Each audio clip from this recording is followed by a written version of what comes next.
नमस्कार, आप देख रहे हैं लोकतंत्र। मैं हूं आपके साथ अक्षय। समायोजन रद्द होने से नाराज शिक्षा मित्रों का संग्राम जारी है। लखनऊ के लक्ष्मण मेला मैदान में इन शिक्षा मित्रों ने अपना डेरा जमा लिया है। इन शिक्षा मित्रों का कहना है कि समायोजन रद्द होने की वजह से उनका जीवन बदहाल हो चुका है। सरकार, सियासत और अदालत के बीच उलझे इन शिक्षा मित्रों का कहना है कि हर चौखट पर निराशा मिलने के बाद उन्हें मजबूरन अनशन करना पड़ रहा है। इनका कहना है कि सरकार सभी शिक्षा मित्रों को पैरा टीचर के पद पर नियुक्त करे और जब तक उनकी नियुक्ति नहीं हो जाती तब तक उनको समान कार्य समान वेतन मिलना चाहिए। इन शिक्षा मित्रों ने लिखित परीक्षा देने से भी इनकार कर दिया। इनका कहना है कि जब वो 10,000 के मानदेय पर काम करते हैं तो उन्हें पढ़ाने के योग्य मान लिया जाता है और जब मानदेय को बढ़ाने की बात करते हैं तो अयोग्य ठहरा दिया जाता है। शिक्षा मित्रों को लेकर सियासत भी गर्म होती जा रही है। ऐसे में सवाल इस बात को लेकर उठ रहे हैं कि योगी सरकार इन शिक्षा मित्रों को इंसाफ कैसे दिलाएगी। 10,000 के मानदेय में इन शिक्षकों को योग्य मान लिया जाता है, लेकिन जब मानदेय बढ़ाने की बात होती है तो यही शिक्षक अयोग्य कैसे हो जाते हैं। आखिर इन शिक्षा मित्रों का असल गुनहगार है कौन? आज लोकतंत्र में चर्चा इसी मुद्दे पर।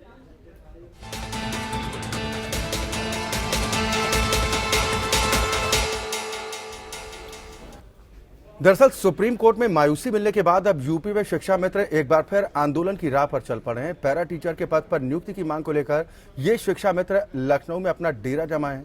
काफी दिनों से हड़ताल कर रहे ये शिक्षा मित्र अब आर पार की लड़ाई के मूड में हैं। सवाल यह है कि इन लोगों को इंसाफ कैसे मिलेगा।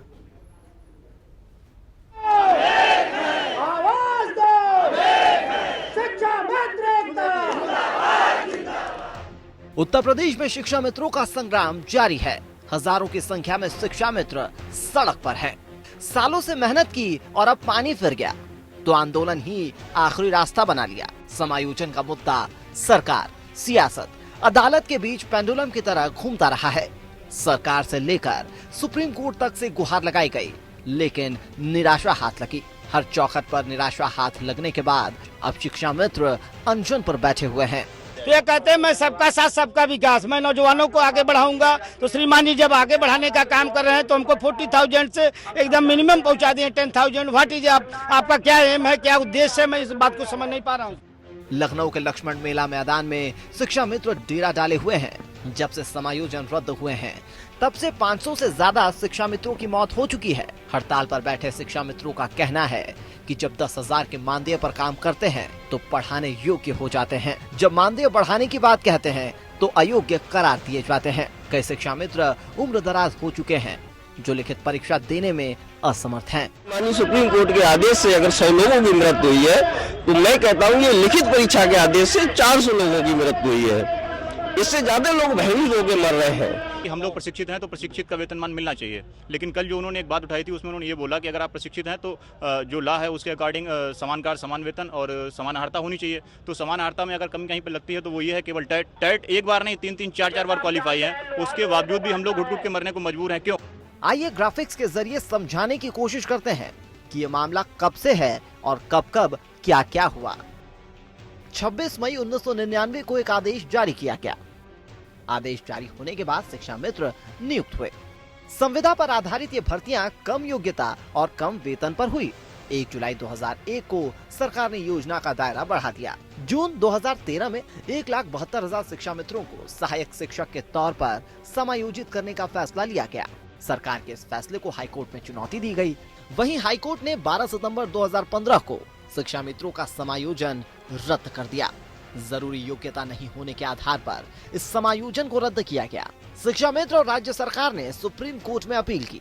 25 जुलाई को सुप्रीम कोर्ट ने याचिकाओं को खारिज कर दिया। सुप्रीम कोर्ट ने अब इन्हें 38,878 के बजाय महज 10,000 रुपए का मानदेय देने को कहा है। शिक्षा मित्रों ने पुनर्विचार याचिकाएं दाखिल की हैं।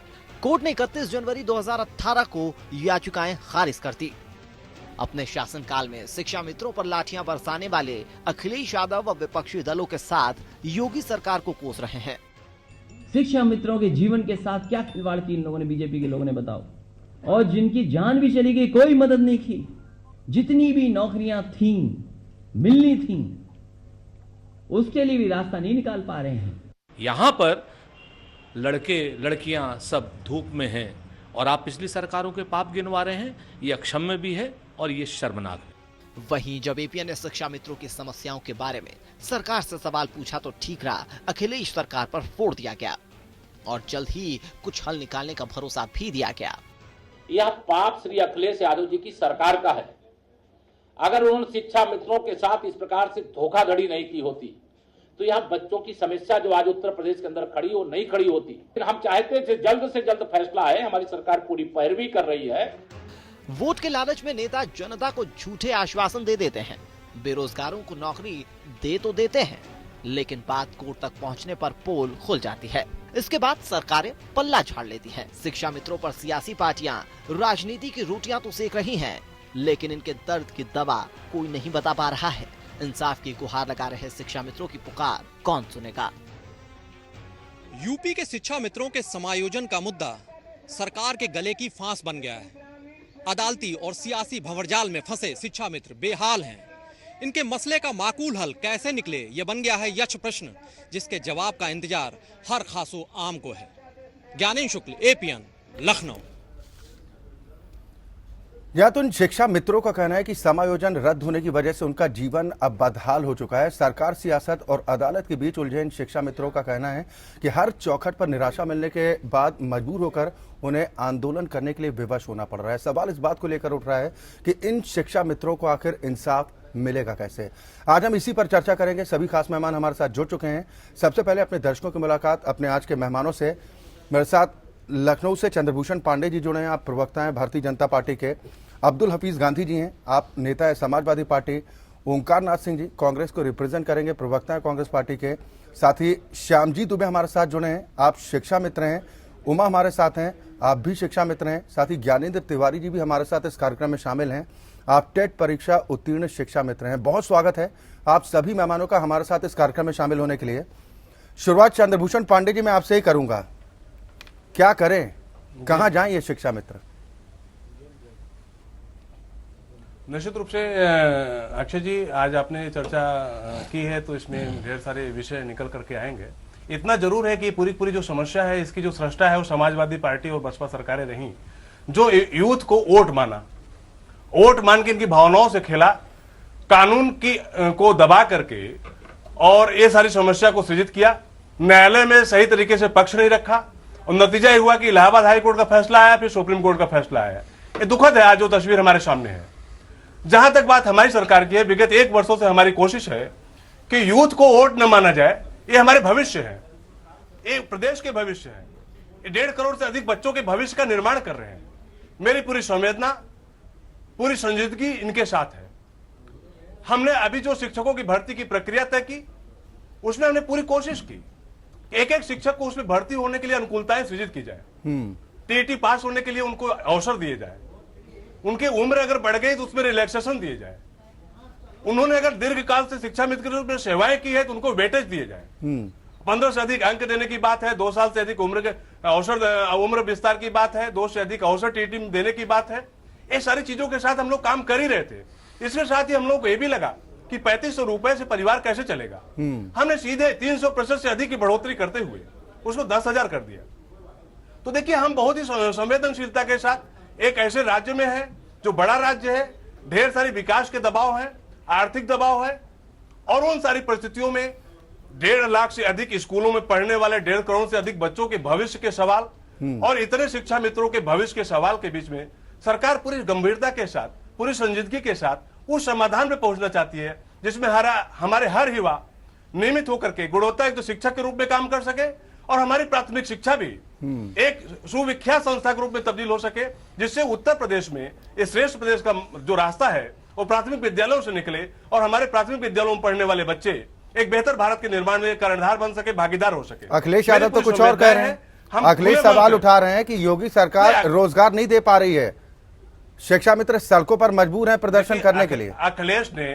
अखिलेश ने अगर कोई काम किया तो केवल एक काम किया कि लोक सेवा आयोग से लेकर के सारी भर्ती संस्थाओं को मछली बाजार बनाया, नौकरियों को बेचा, और अगर कुछ नौकरियां कुछ लोगों को मिली तो पैसे पर मिली, जाति विशेष को मिली, क्षेत्र विशेष को मिली, गांव विशेष को मिली, परिवार विशेष को मिली। दुर्भाग्यपूर्ण है कि मेरिट सिस्टम के साथ जिस तरह का खेल उत्तर प्रदेश में होता रहा और यहाँ के युवा बहुत दिनों तक बर्दाश्त करते रहे, वो दुखद रहा।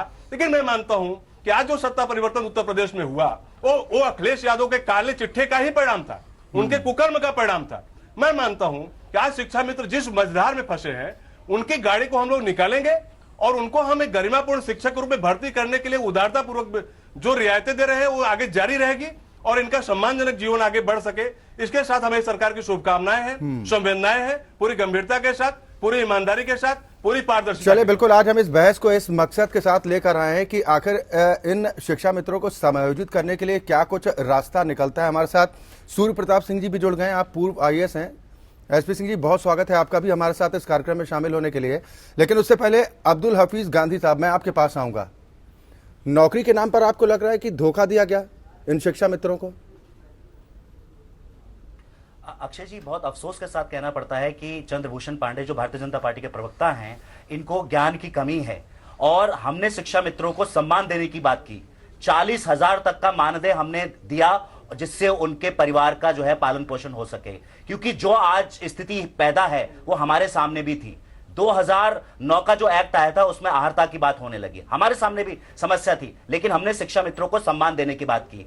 ये कह रहे हैं कि आज भी प्रत्यारोप आरोप हमारी सरकारों पे लगा रहे हैं, लेकिन मैं बताना चाहता हूं कि 99 में शिक्षा मित्रों का जो है अपॉइंटमेंट होता है। उसके बाद ये जो सरकार है, सच तो यह है कि ये शिक्षा मित्रों की समस्या का समाधान नहीं करना चाहती है। ये कहां का न्याय है कि आप 17 साल किसी से नौकरी कराइए और बाद में उनसे लिखित परीक्षा की बात कीजिए। जो लिखित परीक्षा है, सुप्रीम कोर्ट का 25 जुलाई 2017 का जो आदेश है उसमें लिखित परीक्षा की कहीं पर भी बात नहीं है। वहां पर बात है एक्सपीरियंस की बात है, वहां भराम की बात है, वहां आयु में रिलैक्सेशन की बात है। और मैं आपसे पूछना चाहता हूं, भारतीय जनता पार्टी सरकार से पूछना चाहता हूं, प्रवक्ता जो हैं इनसे तो पूछ ही रहा हूं, मैं आपके माध्यम से योगी जी से पूछना चाहता हूं, उत्तराखंड कहां पर है? क्या उत्तराखंड विदेश में है? जब उत्तराखंड इस समस्या का समाधान कर सकती है तो उत्तर प्रदेश क्यों नहीं कर सकती है? उत्तराखंड की सरकार ने अभी शिक्षा मित्रों का समाधान किया है कि 4 साल में वो अपनी आहारता पूरी करते रहें, लेकिन उनको सहायक अध्यापक माना जाएगा और सैलरी वो पूरी की पूरी ले रहे हैं। आप बिहार में उनको मानदेय, अगर मैं आपको डिटेल देना चाहूं,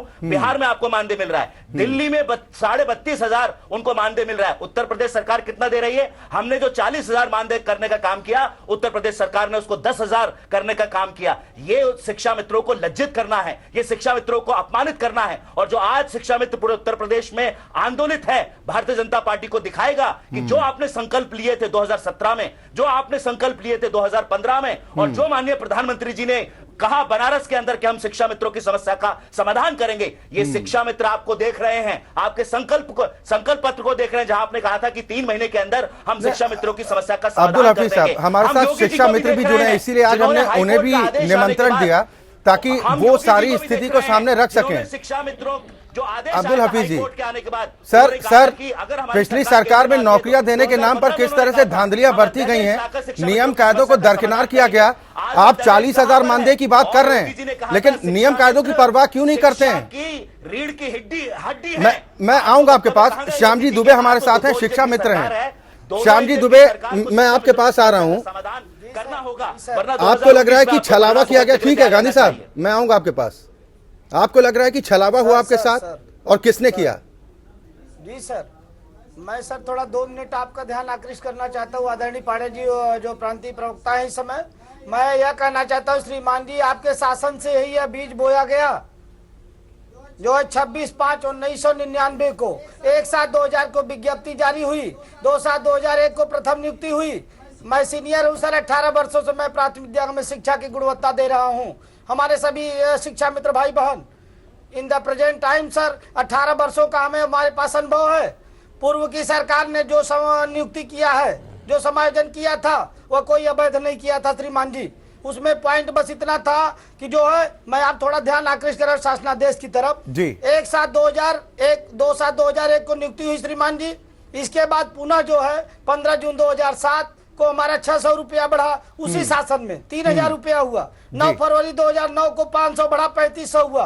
पुनः हमने अपनी योग्यता बढ़ाने का हमने सरकार से दावा किया। तो दावा करते समय उस समय उन्होंने हमारा प्रशिक्षण किया कि विद्यालय बंद भी न हो, आपका काम भी हो। हम रविवार को हम अपने घर परिवार बच्चों को नहीं देखे श्रीमान जी, दिन रात परिश्रम करके हमने BTC परीक्षा उत्तीर्ण की और एकदम नंबर 1 पर परीक्षा उत्तीर्ण की पूरे प्रदेश में। तो ऐसी अवस्था में श्रीमान जी इन द प्रेजेंट टाइम हम स्नातक और BTC हैं, और जब स्नातक बीटीसी है तो हमें सहायक अध्यापक पद आदरणीय प्रवक्ता जी और माननीय योगी जी और माननीय मोदी जी से कहना चाहता हूँ, मुझे सहायक अध्यापक पद नहीं चाहिए, न मुझे हेडमास्टर का पद चाहिए, मुझे सिर्फ प्रशिक्षित वेतनमान चाहिए 38,878 रुपया, जो कि कोर्ट ने अभी 22 फरवरी 2018 को निर्देशित किया है माननीय योगी जी को कि आप 2 महीने के अंदर सम्यक विचार करके इनके मानदेय का प्रशिक्षित वेतनमान का निस्तारण करिए। और हमको पैरा टीचर जो कोर्ट एक्सेप्ट कर चुकी है सर इस समय। सर 1 मिनट और सर, यह जो है 5 मार्च 2015 में हमको टीटी से मुक्त किया गया सर। हमारी जितनी नियुक्तियां हुई 2001 से 2009 तक हुई है। इस समय प्रेजेंट टाइम में मेरे ऊपर टीटी भी नहीं लागू होता है सर। 23 अगस्त 2010 यह है टीटी का दिनांक सर। और इसके पूर्व हमारे सभी शिक्षा में माने शिक्षा मित्र पद पर कार्यरत है जी। तो यह प्रेजेंट में यह सर बताएं कि जब समायोजन हुआ उसमें at that time they were also be graduate plus BTC 2 years of the distance experience we have also be experience. मेरे पास उस समय का 2 वर्षीय आज के डेट में हमारे पास है। हमारे शिक्षा मित्र भाई बहन इस तरह सड़क पे उतरे सर, अच्छा नहीं है। बिल्कुल, इसीलिए आज हम इस बहस को लेकर आए हैं ताकि शिक्षा मित्रों की आवाज सरकार के कानों तक पहुंचे और कोई ना कोई रास्ता निकाला जाए, ऐसा रास्ता जिससे इन शिक्षा मित्रों को राहत मिल पाए। मैं और निवेदन करना चाहते हैं सर। जी जी सर 1 मिनट और निवेदन करना चाहते हैं सर। माननीय मोदी जी की सरकार, माननीय योगी जी की सरकार कहते हैं सबका साथ सबका विकास, मेड इन इंडिया की बात करते हैं, बेटी बढ़ाओ बेटी पढ़ाओ, वो सब कहा गया श्रीमान जी। मैं आपसे निवेदन चले ठीक है, चंद्रभूषण पांडे जी हैं, इस पर हम जवाब उनसे जरूर मांगेंगे जो आपने कहा है। ओंकारनाथ सिंह जी, मैं आपके पास आ रहा हूँ। पहले बहाली और अब बदहाली, कौन असल गुनहगार है इन शिक्षा मित्रों का? ठीक है श्याम जी, मैं आपके पास आऊंगा। अध्यापक पहुंचे या न पहुंचे, ठीक है, मैं आपके पास आऊंगा श्याम जी। लेके आता है श्रीमान जी और बच्चों को एक प्यारवत स्नेह देता है। ठीक है ओंकारनाथ सिंह जी, मेरा सवाल आपसे कि पहले बहाली कर दी जाती है और अब बदहाली के दौर से गुजरना पड़ता है, असल गुनहगार है कौन इन शिक्षा मित्रों का? योजना भी समाप्त हो गई 2005 से श्रीमान जी, तो हम किस दिशा में जाए? ठीक है श्याम जी, मैं आपके पास दोबारा आऊंगा। ओंकारनाथ सिंह जी, पाठन नहीं दे पा रहे हैं, ठीक है, तो आज हम आपसे निवेदन करना चाहते हैं, आप कोई कोरा आश्वासन नहीं चाहिए, झूठा आश्वासन नहीं चाहिए। हम आप यह बताएं श्रीमान जी आदरणीय, ठीक है, आपके गुस्से को श्याम जी समझ सकते हैं, जी से बात करिए कि जिस पीड़ा से इस वक्त आप लोग गुजर रहे हैं, आप लोगों की वेदना हम समझ सकते हैं। ठीक है, आप थोड़ा इंतजार कीजिए श्याम जी, थोड़ा इंतजार कीजिए, मेरी आवाज आप तक पहुंच रही है तो थोड़ा इंतजार कीजिए, मैं दोबारा आपके पास आऊंगा। ओंकारनाथ जी, मेरा सवाल आपसे है, असल गुनहगार है कौन इन शिक्षा मित्रों का? अक्षय, इसमें किसी एक आदमी की गलती नहीं कही जा सकती है, सभी सरकारों की थोड़ी थोड़ी गलती रही है। देखिए, सबसे पहली गलती तो उस समय के मुख्यमंत्री कल्याण सिंह जी की थी। अगर टीचर की कोई क्वालिफिकेशन थी तो उस क्वालिफिकेशन के हिसाब से इनको शिक्षा मित्रों का अपॉइंटमेंट करना चाहिए था, वो उन्होंने नहीं किया जी। उसके बाद आने वाले समय में जितनी भी सरकारें आई वो संख्या बढ़ाते गए और इसको वो नहीं समझ पाए कि इसका भविष्य क्या होगा, कितना भयावह भविष्य होगा, इसके बारे में किसी ने सोचा नहीं। जब जब शिक्षा मित्रों ने आंदोलन किया तो इनका स्टाइपेंड बढ़ा दिया गया मानदेय, और ये नहीं देखा कि हम इसका सोल्यूशन कोई परमानेंट कर ले। अगर ये उस समय परमानेंट सोल्यूशन कर लिए होते तो शायद आज ये स्थिति ना आती। अब स्थिति हो गई है खराब। अब अगर ये जाते हैं और कहते हैं कि हमें वो सिलेक्शन चाहिए जो सहायक अध्यापक का है जी, तो वो इनको नहीं मिल पाएगा। सुप्रीम कोर्ट ने इसको 2 बार रिजेक्ट कर दिया। जी सर जी। अब इनको सरकार को ये तो करना नहीं कि 1,72,000 कर्मचारियों को मरते हुए छोड़ दे जी सर। सरकार को इस पर कुछ न कुछ विचार करना चाहिए, इनका एक परमानेंट सोल्यूशन करना चाहिए जी। अब वो परमानेंट सोल्यूशन 2 ही है। एक तो ये है कि समान कार्य समान वेतन, जब तक ये नौकरी कर रहे हैं, रिटायरमेंट नहीं होता तब तक ये उस पर करें जी। और दूसरा कि अगर वो एक प्राइमरी स्कूल और प्ले स्कूल के बीच की कोई कड़ी निकाले कि प्ले स्कूल टाइप का बना दे गांव में, कि जो बच्चे नर्सरी का प्रोविजन नहीं है, नर्सरी और प्रेप का प्रोविजन करके उसमें इनको पढ़ाने के लिए कोई एक नाम दे दे और जो इनकी एजुकेशन है उसी एजुकेशन के हिसाब से क्वालिफिकेशन कर दे। मेरा सवाल यहाँ पर थोड़ा दूसरा भी है। बिल्कुल, आपने जो सुझाव दिया है इस पर भी हम चंद्रभूषण पांडे जी इससे उनकी राय जरूर जानेंगे कि क्या इस तरफ भी कोई ध्यान है। बता रहा हूँ जी अक्षय, मैं इसलिए जी ये बात इसलिए कह रहा हूँ कि ये कोर्ट में 3 बार जा चुके हैं। जी जी, कोर्ट ने एक फैसला दे दिया है।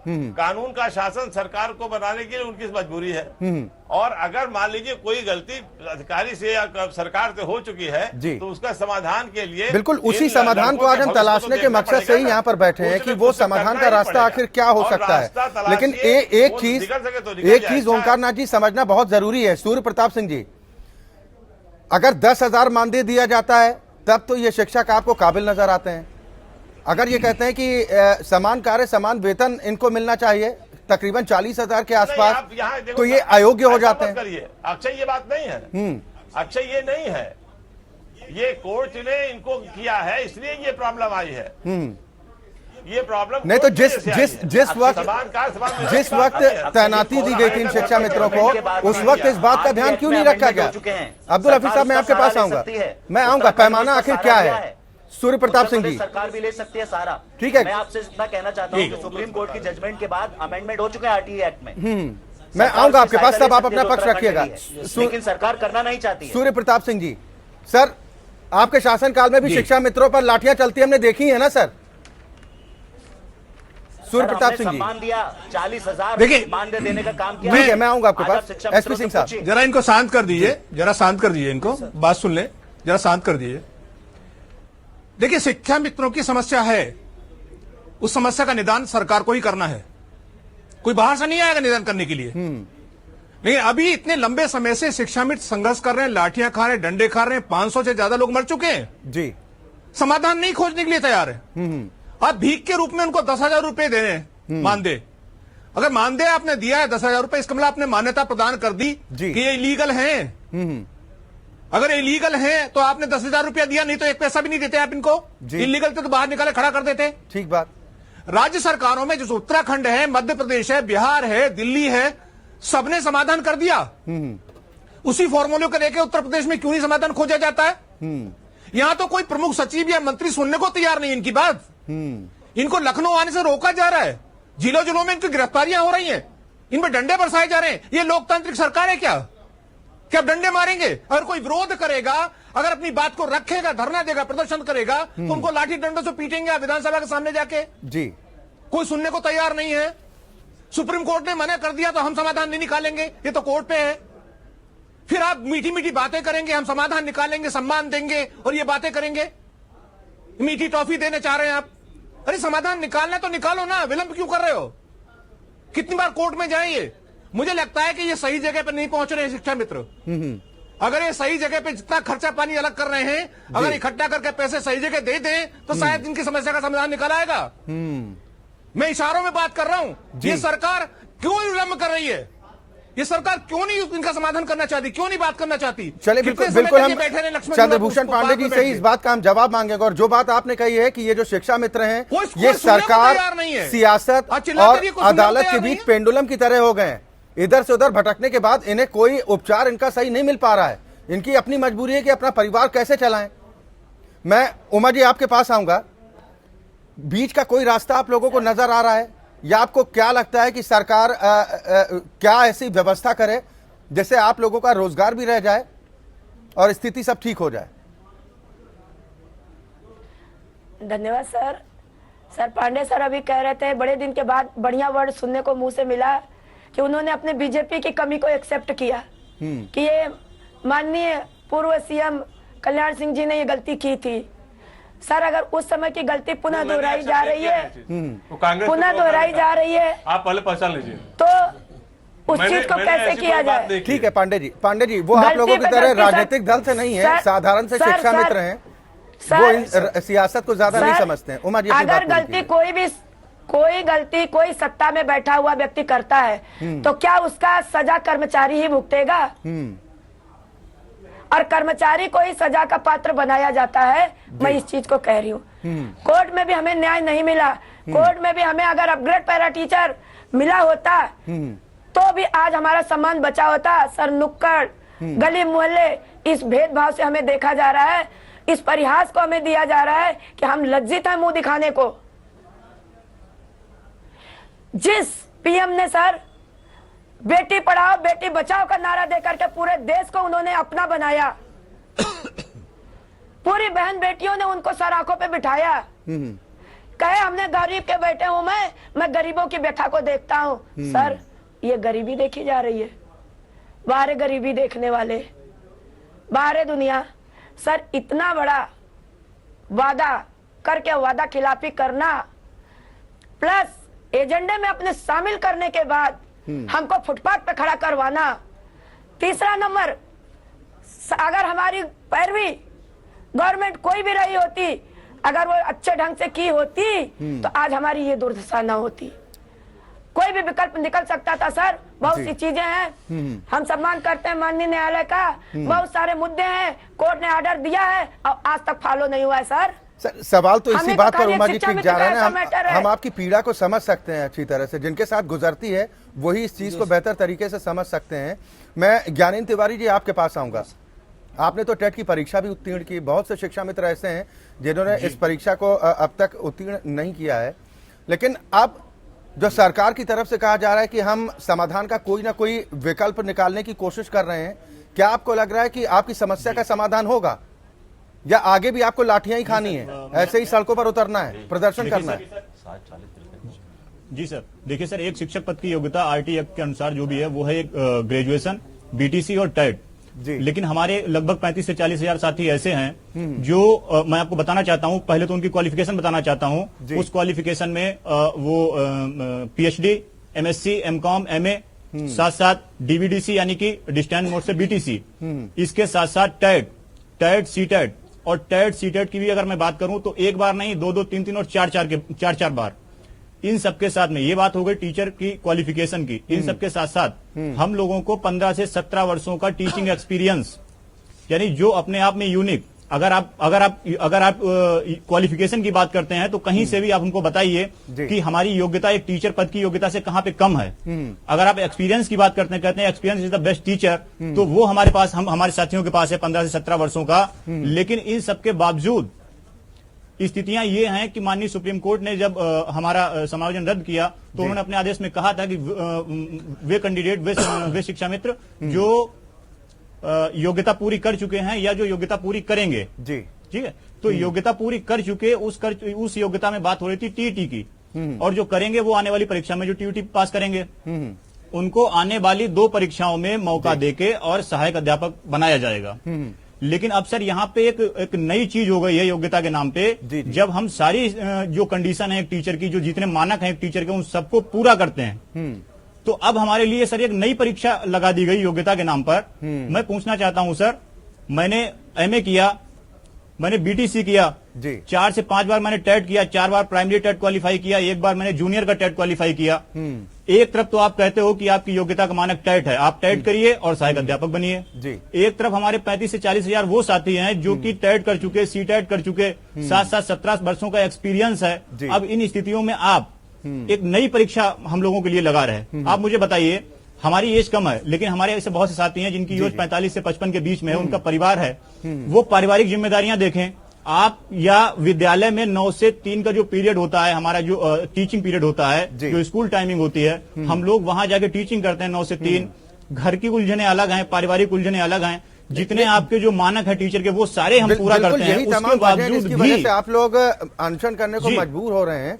एक सुझाव जो अभी कांग्रेस की तरफ से ओंकार नाथ सिंह जी की तरफ से दिया गया, इस पर ज्ञानेंद्र तिवारी जी मैं आपसे ही जानना चाहूंगा कि जो वो कह रहे हैं कि इन शिक्षकों को एक नई व्यवस्था करके, यानी कि ग्रामीण क्षेत्रों में, जैसे शहरी क्षेत्रों में निजी स्कूलों में प्रेप, नर्सरी, केजी, एलकेजी, ये व्यवस्था है, कुछ इस तरह की व्यवस्था ग्रामीण क्षेत्रों में हो और वहां पर समायोजित किया जाए इन शिक्षकों को।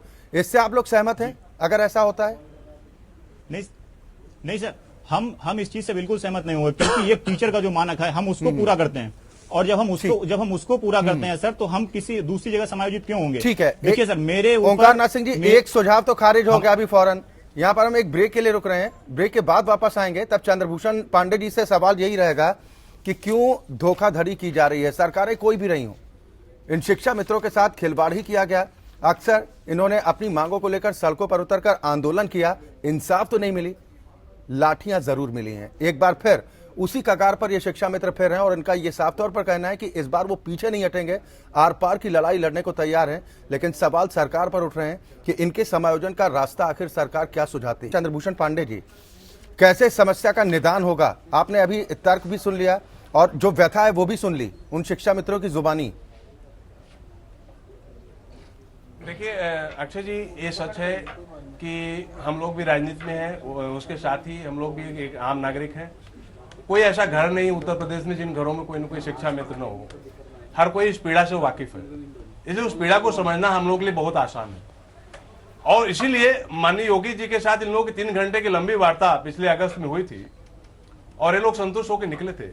फिर अगस्त आने वाला है। उसमें निकले और कई एक देखिए, वो तो भर्ती प्रक्रिया प्रोसेस में है, उसमें तमाम टीटी पास लोग उसमें अप्लाई भी किए हुए हैं। लिखित परीक्षा किस नाम पर दें? ये शिक्षा मित्र यही तो कह रहे हैं कि आप किस बात की लिखित परीक्षा? जब आपने भर्ती किया था उस वक्त आप डिग्रियां देख लेते। अगर आप कहें तो मैं बता दूं। मैं श्याम जी आपके पास आ रहा हूँ। मैं अक्षय जी उस हाँ, विषय पर पांडे जी, सवाल वही है कि जब आपने भर्ती किया तब आपने डिग्री नहीं देखी, तब आपने काबिलियत नहीं आंकी। अब जहां पे 12 साल 14 साल 18 साल नौकरी कर चुके हैं, अब काबिलियत का पैमाना आंक रहे हैं, ये कहां का इंसाफ है? अक्षय जी, ये सारी समस्या नो डाउट समाजवादी पार्टी सरकारों की देन है। जब इनको सहायक अध्यापकों के रूप में विनियमित करते समय तथ्यों के साथ खिलवाड़ किया गया। अब्दुल हफीज साहब, मैं आपके पास आ रहा हूँ सर, इसके बाद मैं आपके पास ही आ रहा हूँ, आपको जवाब देना है। आप पर भी सवाल खड़े हो रहे हैं, मैं आऊंगा आपके पास। फैसला लिया वो ठीक था, उस फैसले को अगर वो हाई कोर्ट में, सुप्रीम कोर्ट में सही तरीके से रखते तो शायद सर्वोच्च न्यायालय इनके हित में एक अच्छा फैसला लाता। जहां यादव सिंह की पैरवी करने के लिए उन्होंने दसियों वकीलों को खड़ा किया, करोड़ों रुपए व्यय किया, लेकिन शिक्षा मित्रों को अकेले छोड़ दिया। देखिए सच हुआ है। और सर आप लोग कैसे साथ देंगे? समाधान कैसे निकलेगा? हम इस पर जवाब चाह रहे हैं। जो हुआ वो तो सबके सामने है। उसी विषय पर आ रहा हूँ उसी विषय पर। मैं ओंकार जी आपके पास आ रहा हूँ। मैं बात तो पूरी कर लूं, अगर मुझे आप 2 मिनट बोलने का मौका नहीं। पांडे जी आप अपनी बात पूरी कीजिए। बिल्कुल। मैं अक्षय जी ये कहना चाहता हूँ, इस लोकतंत्र में आप संविधान को, सर्वोच्च न्यायालय को, रूल ऑफ लॉ को, नियमों पर नियमों को एकदम दरकिनार करके कल्पना लोक में एक अच्छा चिंतन तो कर सकते हैं, लेकिन वो समाधानकारी नहीं हो सकता। आप जो भी फैसला लेंगे वो जुडिशियल रिव्यू के लिए ओपन होता है, और जब भी आप कोई निर्णय लेते हैं तो कुछ लोग संतुष्ट होते हैं, कुछ लोग असंतुष्ट होते हैं। इसके साथ ही एक सच को और आपको समझना है, उत्तर प्रदेश में प्रतिवर्ष 15 लाख बच्चे ग्रेजुएट हो रहे हैं। देखिए उत्तर प्रदेश को जब आप लेते हैं तो सारी सच्चाइयों में देखना है कि जहां हमें उत्तर प्रदेश में किसानों का गेहूं भी खरीदना है, गन्ने का भी भुगतान करना है, धान के लिए भी काम करना है, हर तो सर करते रहिए। इसीलिए तो लोगों ने आपको चुना है, सरकार को इसीलिए तो चुना जाता है कि इन तमाम समस्याओं के बीच में हम इनकी समस्या से उन्हें मुक्ति दिलाएं। इनकी समस्या को देख रहे हैं। मैं आ रहा हूँ, ये सरकार की जिम्मेदारी है। अगर आप ये काम कर रहे हैं या करना चाहते हैं तो आपकी जिम्मेदारी है, ये आप किसी पर एहसान नहीं कर रहे हैं। पांडे जी मैं समाधान का रास्ता जानने की कोशिश कर रहा हूँ। मैं समाधान का रास्ता जानने की कोशिश कर रहा हूँ कि क्या वो समाधान का रास्ता होगा। मैं उमा जी आ रहा हूँ। उमा जी मैं दो लाइन और रखना चाहता हूँ। अपनी बात को राजनीतिक की स्थिति में बनाते हुए सर, हम खुले श्याम जी प्लीज, सबका विकास कहाँ हो रहा है? श्याम जी, उमा जी, मैं आप लोगों के प्रश्न रख रहा हूँ ना, इस तरह तो कोई समाधान नहीं होगा ना। उमा जी थोड़ा धैर्य आप भी, श्याम जी आप भी थोड़ा धैर्य बनाइए। शिक्षा मित्रों के साथ कौन नहीं है? कांग्रेस के भी खड़े हैं, अक्षय जी भी खड़े हैं, एसपी सिंह साहब खड़े हैं, हम भी खड़े हैं, सारे लोग खड़े हैं। शिक्षकों की समस्या है, सर सब खड़े हैं, लेकिन वो तो उसी हाल में पड़े हैं, इसीलिए तो हम बहस कर रहे हैं। अब्दुल हफीज गांधी साहब आप कुछ कहना चाह रहे थे, फिर मैं ओंकार जी आपके पास ही आ रहा हूँ। मैं बहुत स्पष्ट शब्दों से कहना चाह रहा हूँ, मैं खुले दिमाग से, खुले मन से मैं उनके इशू को डिस्कस करना चाह रहा हूँ। और अभी जो समाधान मैंने लाया 2 वर्ष का रियायत का समाधान, सर उस समाधान को मानने को तैयार है कि नहीं? इस पर भी अभी हम आपको अपडेट दे देंगे मौजूदा, इस पर भी अपडेट दे देंगे। उमा जी हमारे साथ है ना, हमारे साथ श्याम दुबे जी है ना जी सर, वो बताएंगे कि आपका ये समाधान मानने को तैयार है कि नहीं। ठीक, अब्दुल हफीज गांधी साहब, अब्दुल हफीज गांधी साहब। सर बहुत बढ़िया क्वेश्चन है सर, उसका समाधान भी हम लोगों के पास, ऐसा नहीं है कि नहीं है सर। ठीक, बारी बारी से अगर आप लोग बारी बारी से अपनी बात रखेंगे ना तो बेहतर तरीके से समझ भी आएगा और आप लोगों की दिक्कतों का कोई समाधान भी। इस तरह से तो कोई असर नहीं पड़ेगा। जी सर, हाँ अक्षय जी, सुप्रीम कोर्ट का जजमेंट जुलाई में आया था, उसके बाद अगस्त में केंद्र सरकार ने आरटीए एक्ट में अमेंडमेंट कर दिया और कहा कि अर्हता पूरे करने के लिए 4 साल दिए जाएंगे और सहायक अध्यापक के तौर पर उनको अपॉइंट किया जा सकता है, सैलरी दी जा सकती है। उत्तराखंड सरकार ने ये किया है, उत्तर प्रदेश सरकार ये कर सकती है। कानूनी स्थिति बदल गई है, अमेंडमेंट के बाद सुप्रीम कोर्ट का जजमेंट बदल गया है। और दूसरी बात कि सुप्रीम कोर्ट के जजमेंट में कहीं भी लिखित परीक्षा की बात नहीं की गई है। लिखित परीक्षा कराना ये पूरा का पूरा मामले को और पेचीदा करना है, ये गैर कानूनी है। आप 36,000 जो टेट पास शिक्षा मित्र हैं उनको तुरंत अपॉइंट कर सकते हैं, उनको सैलरी दे सकते हैं, और जो बचे हुए शिक्षा मित्र हैं उनको आप 25,000 का मानदेय दे सकते हैं, कोई नहीं रोक रहा है। तुरंत उत्तर प्रदेश की सरकार जो बचे हुए शिक्षा मित्र हैं 36,000 के अलावा जो टेट पास है उनको तुरंत नौकरी दीजिए, टेट के आधार पर और उनके एकेडमिक क्वालिफिकेशन के आधार पर। आप परीक्षा मत कराइए। दूसरा, जो सर बचे हुए सवाल शिक्षा तो यही मित्र हैं, है उनको कि अब 25,000 का नौकरियां मानदेय भी दें। आज ही जो राज्य सरकार- अदालतों पर आज ही निर्भर सरकार रह आदेश गई दे हैं। सकती है। अब्दुल इसमें हफीज कोई गांधी भी साहब, कानूनी अड़चन अब नहीं है। नौबत ये है लेकिन कि सवाल ये नौकरियां भी उत्तर प्रदेश सुरक्षित सरकार होती करना हैं तो नहीं चाहती है, अदालतों के इनकी आदेश पर, राजनीतिक इच्छा नहीं है। क्योंकि हमारी सरकारें कुछ इस कदर नियम कायदों की धज्जियां उड़ाती हैं, दोराहे पर लाकर खड़ा कर देती है, ना वो घर के रहते हैं ना घाट के। ओंकार नाथ सिंह जी, आपने जो सुझाव दिया था, मैं आऊंगा अब्दुल हफीज साहब, मैं आऊंगा आपके पास सर, क्योंकि आरोप प्रत्यारोप लगाने से कोई फायदा नहीं है, इसका सॉल्यूशन क्या होना चाहिए इस पर बात करेंगे तो बेहतर होगा। ओंकार नाथ सिंह जी, आपका एक सुझाव तो अभी खारिज हो गया। उन्होंने कहा कि अगर आपको एमपी का चुनाव लड़ाने के बाद कह दिया जाए कि आप पार्षदी का चुनाव लड़िए, उनके लिए भी ये ठीक वैसा ही है। ठीक सर, ठीक। यानी तिवारी मेरी बात को समझ नहीं पाया मैं क्या कह रहा हूँ।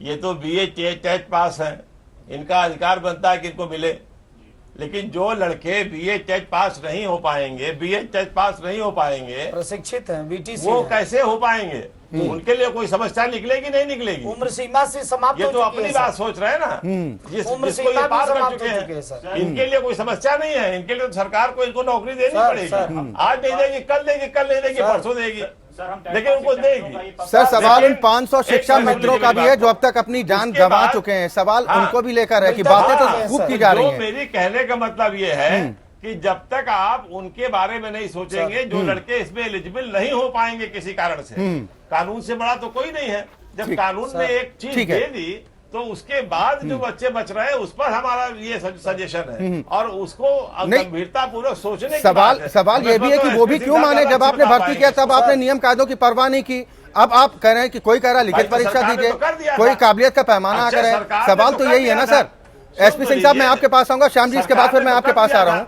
एसपी सिंह साहब, मेरा सीधा सवाल यही है, सीधा सवाल मेरा यही है कि जब भर्ती करते समय आपने डिग्री नहीं देखी, आपने काबिलियत का पैमाना उस वक्त नहीं जांचा, अब काबिलियत आंक रहे हैं और जो सुझाव दिए जा रहे हैं कि ये तरीका हो सकता है, आपको क्या लग रहा है कि सही तरीका, ताकि इंसाफ हो पाए इन शिक्षा मित्रों के साथ, वो क्या रास्ता है जिस पर सरकार को चलना चाहिए? देखिए सीधी बात है, उत्तराखंड सरकार का मॉडल है, मध्य प्रदेश सरकार का मॉडल है, बिहार सरकार का मॉडल है, आप ही की सरकारें हैं सब। उस मॉडल को अपना लीजिए, यहां भी क्या आपत्ति है उसमें? 4 साल का समय दिया है आरटीए एक्ट में, वो उत्तराखंड ने माना है उसको। सेम मॉडल अपना लीजिए, समस्या का समाधान हो जाएगा। ये मुझे जानकारी है, एक ब्यूरोक्रेट जो अब नहीं है उस विभाग को देखते हैं, बेसिक शिक्षा को, जी, उनके द्वारा एक ऐसा राइडर लगा दिया गया कि 25 अंक मिलेंगे, इनको एग्जाम में बैठाया जाए। अब 50-55 साल का व्यक्ति जो इतने 15 साल 20 साल से पढ़ा रहा है, उससे एग्जाम दिलवाएंगे आप? कहां व्यवहारिक बताइए ये? और देखिए व्यवहारिक ज्ञान है उनके पास, पढ़ाने का ज्ञान है। जैसे सारी दुनिया के अंदर प्रैक्टिकल इंजीनियर होता है ना, वो इंजीनियरिंग की डिग्री नहीं है, प्रैक्टिकल इंजीनियर होता है वो। इसी तरह ये प्रैक्टिकल टीचर हैं, चाहे हो सकता है इन्होंने टीईटी पास नहीं किया। तो समाधान का एक ही रास्ता है और वो अल्टीमेटली करना पड़ेगा सरकार को। उत्तराखंड का मॉडल, मध्य प्रदेश का मॉडल, बिहार का मॉडल, दिल्ली का जो मॉडल है उसको अपना लें। ये समस्या का समाधान करना पड़ेगा, मुझे लगता है। देखिए हो क्या रहा है, स्कूल बंद है, ताले लगे, बच्चों की पढ़ाई प्रभावित हो रही है। वैसे ही खस्ता हाल है शिक्षा का प्रदेश के अंदर।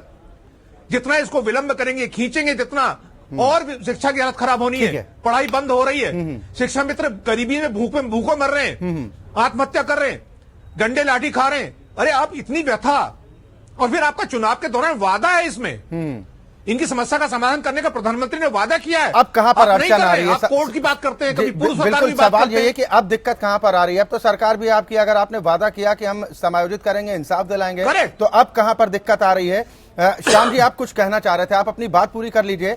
और साथ ही जो चंद्रभूषण पांडे जी ने कहा कि हमने कुछ समाधान का रास्ता सुझाया है, क्या वो समाधान आप लोगों को मंजूर है? श्याम दुबे जी। सर कोर्ट के द्वारा सुझाया गया है।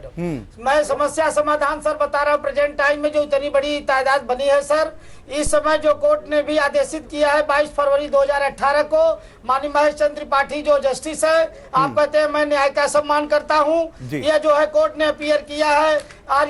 You are also be para teachers in the present time.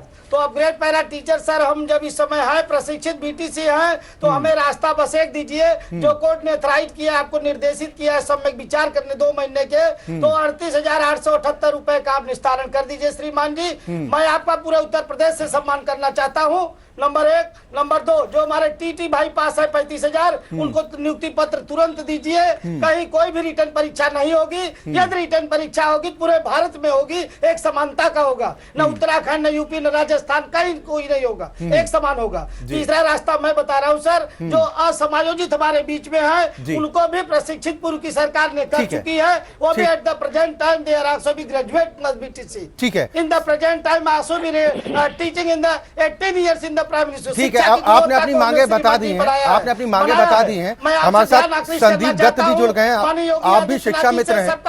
ठीक है श्याम दुबे जी, माननीय मोदी जी के साथ संदीप दत्त जी, आप किस तरह का समाधान चाह रहे हैं कि सरकार को किस रास्ते पर चलना चाहिए? ठीक है श्याम दुबे जी, और प्रताड़ित करने की कोई आवश्यकता भी नहीं है। ठीक है श्याम दुबे जी, ठीक है मैं आऊंगा कि देखिए 17 साल से हम लोग बेसिक शिक्षा में काम कर रहे हैं जी, और 17 साल से 2-3 हजार में शिक्षा मित्र काम कर रहे हैं। 2-3 हजार रुपए मात्र में काम कर रहे हैं और अपना लगभग अपना क्रीमी समय जीवन का पूरा इस बेसिक शिक्षा में बलिदान कर दिया है।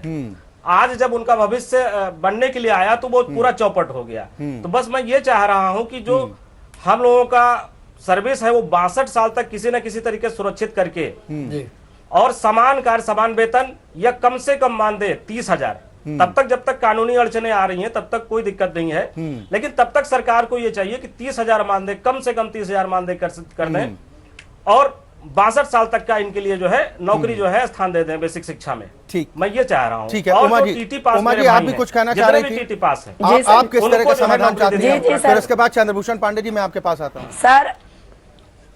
सर मेरा एक खाली क्वेश्चन है जी। जिस देश में माननीय सुप्रीम कोर्ट का सम्मान हम भी कर रहे हैं, आप लोग भी उस चीज को कह रहे हैं, अगर सुप्रीम कोर्ट ने हमको 38,778 रुपया दिया है तो उसको शासन को देने में क्या परेशानी है? जैसे हमारा उन्होंने ऑर्डर पहले का फॉलो करा है, हमें 40,000 से 10,000 कर दिया, वही ऑर्डर कोर्ट ने दिया, उस ऑर्डर को लाके हमको फिर से दे दे। चंद्रभूषण पांडे जी, वही हमें दे दे। मांगे तो जायज है ना? नहीं, निश्चित रूप से देखिए निश्चित रूप से इनकी जिंदगी बेहतर हो, ज्यादा गरिमापूर्ण हो सके, इसको लेकर के हम लोग खुले दिमाग से हमेशा डिस्कशन को, संवाद को तैयार है। संवाद के लिए कोई रास्ता नहीं बंद है। जितने समाधान इन लोगों के साथ चर्चा के साथ निकाले गए वो आगे बढ़ रहे हैं, उसमें भी इन लोगों को अपना आगे बढ़ना चाहिए। अगर कोई परीक्षा में बैठ करके पास होकर शिक्षक बनता तो उसमें क्या बुराई है? देखिए ऐसा नहीं हम मानते कि हर कोई परीक्षा नहीं पास कर सकता है, और गुणवत्ता युक्त शिक्षा इस देश को मिल सके, इस राज्य को मिल सके। मुझे पांडे जी इस बात का जवाब दे दीजिए, ये मुझे इस बात का जवाब दे दीजिए। फिर आप 10,000 का मानदेय किस आधार पर देने को तैयार हैं? अगर आपको लग रहा है कि अगर परीक्षा देने में काबिलियत साबित करने में कोई परेशानी नहीं है तो किस आधार पर आप कह रहे हैं कि 10,000 का मानदेय ठीक है? देखिए अक्षय जी, जब कोई एम्प्लॉयर और एम्प्लॉय के बीच वेजेस तय होते हैं तो उसमें कई फैक्टर्स होते हैं। उसमें उनकी गुणवत्ता देखी जाती है, उनकी योग्यता देखी जाती है, एम्प्लॉयर की पेइंग कैपेसिटी देखी। आप भी इस चैनल में काम करते हैं, कुछ तनख्वाह पाते होंगे, किसी चैनल में जाएंगे आपकी योग्यता है कि दूसरी तनख्वाह पाएंगे। सर सरकार बदलते ही पैमाना क्यों चेंज हो जाता है? अब्दुल हफीज गांधी साहब, पांडे जी, अब्दुल हफीज गांधी साहब, सर हम लोग ऑलरेडी प्रशिक्षित हैं, प्रशिक्षण को कोर्ट ने भी माना वैध किया है, प्रशिक्षण को कोर्ट ने भी वैध माना है, बात करते हैं प्रशिक्षण को कोर्ट ने भी वैध माना है, हम प्रशिक्षित हैं, हमारे प्रशिक्षण को निरस्त नहीं किया है। जी सर, जी मैं आप लोगों की तरफ से ही सवाल कर रहा हूं, मैं आप ही लोगों की तरफ से सवाल उठा रहा हूं। अगर इस तरह से अगर आप लोग सही चीज बताइए, झूठा आश्वासन मुझे नहीं चाहिए। आदरणीय मोदी जी ने बनारस में कहा था कि मैनिफेस्टो में इन्होंने कहा था कि आपका जो मांग है वो जायज है। श्याम श्याम जी दुबे, अपनी सरकार आने के बाद श्याम जी दुबे जी, श्याम जी दुबे सर, इस तरह आपकी बात नहीं पहुंच पाएगी ना, इस तरह आप लोगों की बात नहीं पहुंच पाएगी। ये काम तो आप लोग लखनऊ में लक्ष्मण मेला मैदान में कर ही रहे हैं ना। यहाँ पर अगर शांतिपूर्ण तरीके से आप बात रखेंगे तो आपकी बात बेहतर तरीके से जाएगी। अब्दुल हफीज गांधी साहब किया गया है, कम से कम यूपी की पार्टी है, यूपी की बात करिए, मुझे मौका दीजिए। मैं तो नेशनल आपने कहा कि अब्दुल हफीज गांधी साहब मैं आपके पास ही आ रहा हूँ। वेतन तय होगा। अब्दुल हफीज गांधी साहब मेरा सवाल आपसे ही है और निवेदन उमा जी, श्याम जी दुबे, मैं आपके पास आऊंगा, कोर्ट ने नहीं किया है, मैं आपके पास आऊंगा, मैं आपके पास आऊंगा, आप ही लोगों के सवाल उठा रहा हूँ। अब्दुल हफीज गांधी साहब, ये क्या तय करने का वेतन तय करने का पैमाना क्या है कि आपकी सरकार 38 से 40 हजार मान दे, चलो भाई दे दिया। अब चंद्रभूषण पांडे जी कह रहे हैं कि योग्यता के हिसाब से वेतन तय होना चाहिए। देखिए ये तो फंस रहे हैं शिक्षा मित्र। समान कार्य समान वेतन, समान कार्य समान वेतन एक ही आधार है और सुप्रीम कोर्ट का जजमेंट है ये। अभी आप कह रहे थे कि हम योग्यता के आधार पर देंगे, तो योग्यता के आधार पर दो पैमाने कैसे हो सकते हैं? उत्तर प्रदेश में आप कुछ और दे रहे हैं और उन्हीं योग्य व्यक्तियों को दिल्ली में 32,500 मिल रहे हैं, उत्तराखंड में कुछ और मिल रहे हैं, बिहार में ज्यादा मिल रहे हैं। यानी कि हर जगह जो मैं आपको प्रदेश बता रहा हूं उत्तर प्रदेश से ज्यादा मिल रहे हैं। उत्तर प्रदेश में 10,000। आपने वेतन का पैमाना कैसे तय किया था? अब्दुल हफीज गांधी साहब, मेरा सवाल ये है, हमने वेतन का पैमाना समान कार्य समान वेतन, उसको नहीं बता रहे हैं। प्रशिक्षित 3,500 रुपए सारी आता है। कोर्ट ने बैठ किया है सर, कोर्ट ने माना है, उसको दिखाया, ये शासन से आ रहा है सर, ये कोर्ट ने ऑथराइज किया है सर, और शासन से रिलीज हो रहा है।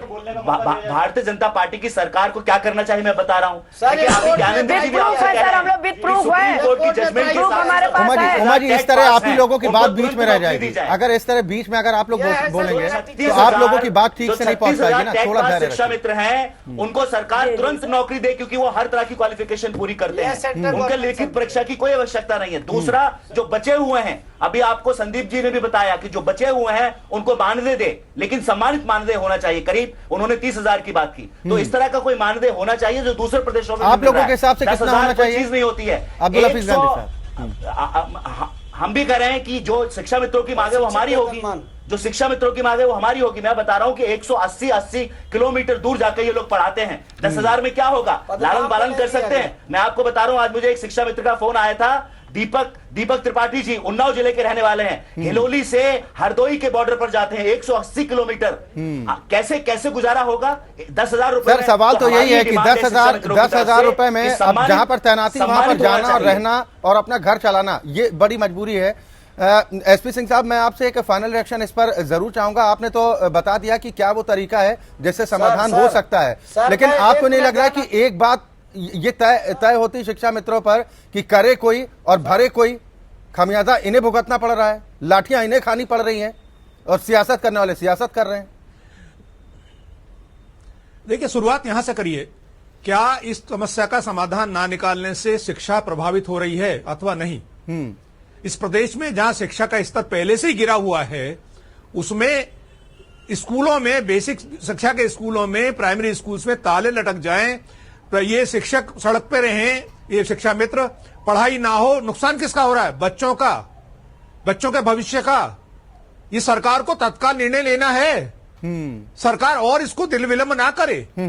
जो भी निर्णय लेना है सरकार को, जो भी सामने लेना है ये, लेकिन भीख के रूप में ना दे कि हमने 10,000 दे दिया, हमने 20,000 दे दिया। कोई डिक्टेटरशिप थोड़ा ही आप अपनी मर्जी से तय कर ले, हमने 10,000 दे दिया। क्या पैमाना है 10,000 का? न्यूनतम वेतन है क्या ये शिक्षक का? अगर लेबर एक्ट में शिक्षक को न्यूनतम वेतन कितना बनता है जी, वो देख लीजिए, उस हिसाब से दीजिए।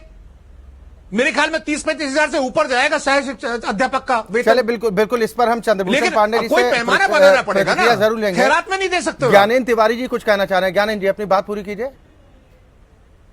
सर मैं ये कहना चाहता हूं कि अभी तक जो योग्यता का मानक था वो केवल टीईटी था, वो केवल टीईटी था जी। अब जब इस कंडीशन में जब हमारे 35 से 37 हजार कैंडिडेट जो हैं वो टीईटी और सीटेट पास हुए हैं, एक बार नहीं, 2-2, 3-3 बार। मैं अपनी अगर व्यक्तिगत बात करूं, मैंने 5 बार टेट को क्वालिफाई किया, 4 बार प्राइमरी टेट को क्वालिफाई किया, 1 बार जूनियर टेट को क्वालिफाई किया। ये हमारे वो प्रमाण पत्र हैं जिनको अभी तक योग्यता का पैमाना माना जाता रहा। लेकिन अब जब हमारा नंबर आया तो योग्यता का पैमाना फिर बदल दिया गया और अब ये बोला जा रहा है कि आप एक नई परीक्षा पास कीजिए, उसके बाद आप योग्य होंगे। ये कैसा मानक है सर? और अगर ये यूपी में जो टीचर्स की ये जो लिखित परीक्षा की बात हो रही है, ये पहली परीक्षा है।